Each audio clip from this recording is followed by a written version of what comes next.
Hi everyone. आज हमारे पास है constitutional government and democracy in India का प्रीवियस ईयर पेपर। देखिए दोस्तों, ये जो सब्जेक्ट है सीबीसीएस के अंदर यानी कि 2022 से पहले सेमेस्टर 1 में पढ़ाया जाता था, लेकिन अब ये सब्जेक्ट एनईपी के अंदर सेमेस्टर 3 में पढ़ाया जाता है। सीबीसीएस या एनईपी वाले सिलेबस में कुछ भी चेंजेस नहीं है, बस एक फंडामेंटल ड्यूटीज़ का ऑप्शन ऐड कर दिया गया है टॉपिक, उसके अलावा सारा सिलेबस सेम है। ठीक है। और पेपर जो आपका आएगा 90 नंबर का आएगा, ये पेपर 75 नंबर का है, इसको हम छोड़ देते हैं। क्वेश्चंस की लैंग्वेज बिल्कुल सेम होती है। पेपर आपका 90 नंबर का आएगा और टोटल 10 में से कोई 5 क्वेश्चंस आपको अटेम्प्ट करने होंगे। पूरा पेपर या तो इंग्लिश में दीजिए या फिर हिंदी में दीजिए। चलिए डिस्कस करते हैं कुछ क्वेश्चंस इसके। अब ये है भारतीय संविधान की विशेषताओं को स्पष्ट कीजिए, यानी कि इंडियन कॉन्स्टिट्यूशन के फीचर्स, और क्या प्रस्तावना इन विशेषताओं को प्रतिबिंबित करती है। Does the preamble reflect these features. जो प्रेम्बल है, इंडियन प्रेम्बल, क्या वो इंडियन कॉन्स्टिट्यूशन के फीचर्स को रिफ्लेक्ट करता है या नहीं, वो आपको बनाना है पहले क्वेश्चन में। उसके बाद नेक्स्ट क्वेश्चन है, discuss the fundamental rights with special reference to right to equality and liberty in Indian constitution. भारतीय संविधान के मौलिक अधिकारों का समानता और स्वतंत्रता के अधिकारों के विशेष संदर्भ में विवेचन कीजिए। बेसिकली फंडामेंटल राइट्स पहले तो आपको एक्सप्लेन करना है, फिर आपको राइट टू इक्वालिटी और लिबर्टी को थोड़ा सा डिटेल में एक्सप्लेन करना है। दोस्तों, क्योंकि आपके 10 में से 5 क्वेश्चंस करने होंगे, 90 नंबर का पेपर आएगा, तो एक क्वेश्चन आपका 18 नंबर का रहेगा, तो कम से कम 5 से 6 पेजेस तो आप लिखकर ज़रूर से आइएगा। इसके बाद है, critically analyse the changing nature of Indian parliament since 1990s। 1990 के दशक से भारतीय संसद की प्रकृति में आए बदलावों की आलोचनात्मक समीक्षा कीजिए। क्या क्या चेंजेस 1990 से आए हैं इंडियन पार्लियामेंट के अंदर, वो बताने हैं। इसके बाद आपको इंडियन प्राइम मिनिस्टर के पावर्स एंड फंक्शंस को डिस्कस करना है। भारतीय प्रधानमंत्री की शक्तियों और कार्यों को डिस्कस करना है, और how it has change in the recent past. हाल के समय में ये किस प्रकार परिवर्तन हुआ है इनकी पावर्स और फंक्शंस में। उसके बाद है, व्हाट इज़ जुडिशियल रिव्यू, न्यायिक समीक्षा क्या है। Critically evaluate the proactive role of Indian judiciary since 1980। 1980 के दशक से भारतीय न्यायपालिका की अति सक्रिय भूमिका का आलोचनात्मक मूल्यांकन कीजिए।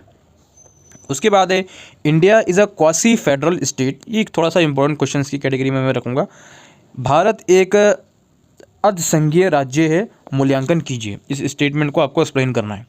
उसके बाद है, discuss the 73rd constitutional amendment as an instrument of empowerment of marginalise section of the society. भारत के वंचित समूह के सशक्तिकरण के माध्यम के रूप में 73वें संविधान संशोधन की विवेचना कीजिए। और 8th क्वेश्चन है, आपके 10 क्वेश्चन आएंगे दोस्तों। अगेन आई रिपीट, सीबीसीएस के अंदर पेपर 75 का आता था, तो उस हिसाब से ये पैटर्न है, लेकिन आपके 10 क्वेश्चन ही आएंगे। अब आप पिछले कोर पेपर दे चुके हो तो इस बात का तो आपको आइडिया होगा ही। तो शॉर्ट नोट लिखना है किन्हीं 2 पर, directive principle, public interest litigation, presidents rule और 5th and 6th schedule. Hindi में अनुवाद कर लेते हैं, निर्देशक सिद्धांत और जनहित याचिका, राष्ट्रपति शासन, 5वीं और 6ठी अनुसूची। अलावा इसके कुछ और क्वेश्चंस मैं आप लोगों के साथ डिस्कस करना चाहूँगा जो पेपर में आपको देखने को मिल सकते हैं।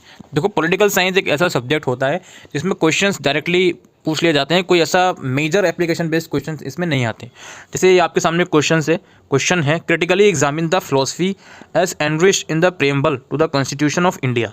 भारतीय संविधान की प्रस्तावना में प्रतिष्ठित दर्शन का आलोचनात्मक परीक्षण कीजिए।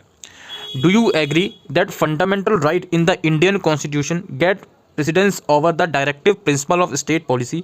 Give reason for your answer. क्या आप सहमत हैं कि भारतीय संविधान में मौलिक अधिकारों को राज्य के नीति निर्देशक सिद्धांतों पर पूर्वता दी गई है। अपने उत्तर के लिए तर्क दीजिए। अलावा इसके, prime minister is the first among equals, comment, प्रधानमंत्री समानों में प्रथम है, टिप्पणी कीजिए। या फिर critically examine the powers and functions of the president of India. Bharat के राष्ट्रपति की शक्तियों और कार्यों का आलोचनात्मक परीक्षण कीजिए। अलावा इसके, discuss judicial review in the context of the basic structure doctrine of constitution of India. न्यायिक समीक्षा की भारतीय संविधान के मौलिक ढांचा सिद्धांत के संदर्भ में विवेचना कीजिए।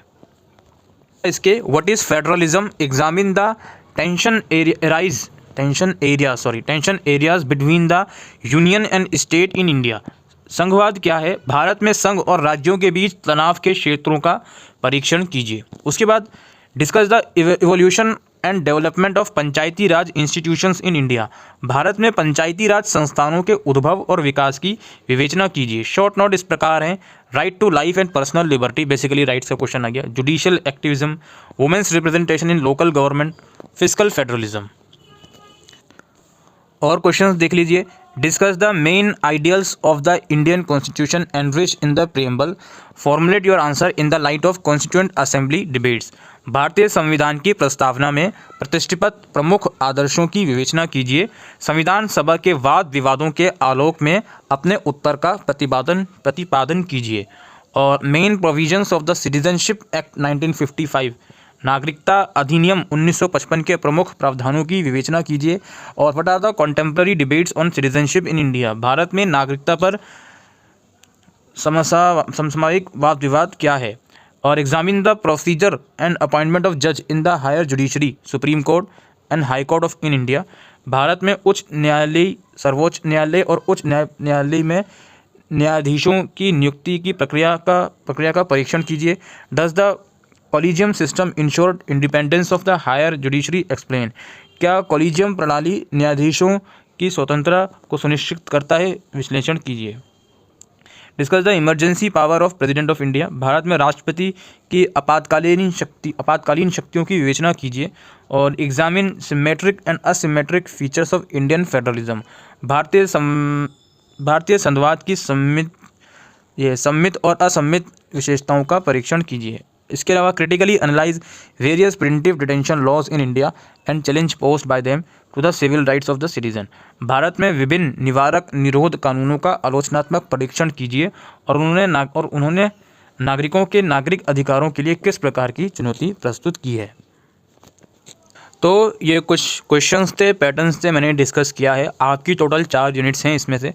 तो क्वेश्चन तो यार मैं ये तो बिल्कुल नहीं कहूँगा कि जो यूनिट से आप छोड़ दो, थोड़ा सा स्मार्ट वर्क लगा सकते हो। देखो कोई भी यूनिट आप करोगे उस यूनिट को कंप्लीट करके जाइएगा, बिल्कुल कंप्लीट, क्योंकि ऐसा ना हो कि उस पर्टिकुलर यूनिट का एक टॉपिक छोड़ दो और वही टॉपिक एग्जाम में आ गया। हालांकि एग्जाम में क्वेश्चंस ऑप्शन में आएंगे, लेकिन ऑप्शन में आने का मतलब तो यही है ना कि स्मार्ट वर्क करो। कोई यूनिट आप उठा रहे हो तो भाई उसके सारे टॉपिक्स करो, सो दैट जो भी टॉपिक्स पेपर में आ रहा है उसको एटलीस्ट आप लिख सको। यूनिट 1 आपका कॉन्स्टिट्यूशन असेंबली और कॉन्स्टिट्यूशन के बारे में। इसमें क्या है भाई, फिलॉसफी है कॉन्स्टिट्यूशन की, प्रेम्बल के बारे में बेसिकली पढ़ा जा रहा है। तो इसमें प्रेम्बल से रिलेटेड क्वेश्चन आ सकता है, ठीक है। और प्रेम्बल को कॉन्स्टिट्यूशन में किस तरह से लिंक करा जा रहा है वो क्वेश्चन आ सकता है। सेकंड वाली यूनिट में फंडामेंटल ड्यूटीज मोस्ट इंपॉर्टेंट है, क्योंकि इस बार ऐड करा गया है ये टॉपिक। हालांकि ये टॉपिक अलग अलग तरीके से अलग अलग सब्जेक्ट्स में आप पढ़ लेते हो, लेकिन इस सब्जेक्ट में ये टॉपिक ऐड किया गया है इस बार। तो इस टॉपिक को तो ज़रूर से करके जाइएगा, फंडामेंटल ड्यूटीज़ को। अलावा इसके फंडामेंटल राइट्स जो हैं अलग अलग, उसमें से किसी पर शॉर्ट नोट ज़रूर से आ सकता है।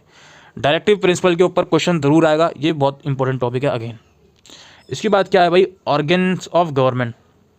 इसमें पार्लियामेंट की फीचर्स किस तरीके से चेंज हो रही हैं वो बताना है। प्राइम मिनिस्टर और प्रेसिडेंट्स जो होते हैं, इनकी फंक्शंस, इनके पावर्स, दोनों में से किसी एक का ज़रूर आ सकता है। प्रायोरिटी मैं कहूँगा शायद प्रेसिडेंट के बारे में शायद क्वेश्चन आने की ज़्यादा संभावना है। प्राइम मिनिस्टर्स को मैं ये नहीं बोलूँगा कि प्रेफरेंस नहीं है, बट प्रेसिडेंट के आने की संभावनाएं ज़्यादा हैं। जुडिशरी के ऊपर तो क्वेश्चन आना ही आना है, इसको तो आप भूल नहीं सकते। यूनिट 2 आप ये बोल सकते हो कि इसमें से वेटेज अच्छा खासा बनेगा यूनिट 2 में से, ठीक है। 3 मेन टॉपिक हो रहे हैं इसमें से, एक तो प्राइम मिनिस्टर या प्रेसिडेंट्स की पावर्स वाला, और पार्लियामेंट वाला, और जुडिशरी सिस्टम वाला। ये तीनों टॉपिक्स में से क्वेश्चन बन सकते हैं जी। तो कम से कम इस यूनिट को उठा रहे हो, कम से कम 2 टॉपिक्स तो दो टॉपिक्स तो आप बिल्कुल कंफर्म करके जाइएगा।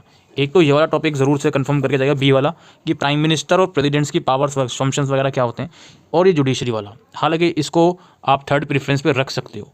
इसके बाद थर्ड यूनिट आती है, आई एम रियली सॉरी। इसमें सेंटर स्टेट की रिलेशनशिप में क्या कॉन्फ्लिक्ट हो सकता है, इसका क्वेश्चन बन सकता है। और टाइप्स ऑफ सेंट्रलिज्म, ये टाइप्स ऑफ फेडरलिज्म के ऊपर क्वेश्चन बन सकता है। हालांकि 10 क्वेश्चन आएंगे, तो क्वेश्चन सारे टॉपिक्स के बनने की संभावनाएं हैं। अगर आप इसके टॉपिक्स देखो कितने हैं, इसमें 2 टॉपिक्स हैं, इसमें 2 हैं, 4, इसमें कितने हैं 3, कितने होगा 7, और इसमें 2, 9 टॉपिक्स होगा ओवर मोटा अगर देखोगे तो। हालांकि इसको मैं 9 टॉपिक्स नहीं रहूँगा, इसमें टॉपिक काफ़ी सारे हैं। डायरेक्टिव प्रिंसिपल पर अलग क्वेश्चन बन सकता है, फंडामेंटल ड्यूटीज़ पर अलग बन सकता है, राइट्स पर अलग बन सकता है, ऊपर इंडियन कॉन्स्टिट्यूशन पर अलग बन सकता है। तो इस तरीके से आप लोग इस चीज़ को ज़रा सा ध्यान में दीजिएगा, ठीक है, इमरजेंसी प्रोविजन और प्रिवेंटिव डिटेंशन वाला क्वेश्चन जो मैंने अभी डिस्कस किया था आपके साथ, इस टाइप के क्वेश्चंस इनमें से बन सकते हैं। आप थोड़ा सा लीस्ट प्रायोरिटी दे सकते हो यूनिट 4 को अगर छोड़ना चाहो तो, लेकिन मेक श्योर ऊपर की सारी यूनिट ज़रूर से पक्का कर लीजिएगा सो दैट पेपर आप इजीली अटेम्प्ट करके आ पाओ। तो आई होप दोस्तों आपको ये वीडियो यूज़फुल लगी हो तो वीडियो को शेयर कीजिएगा। Thank you.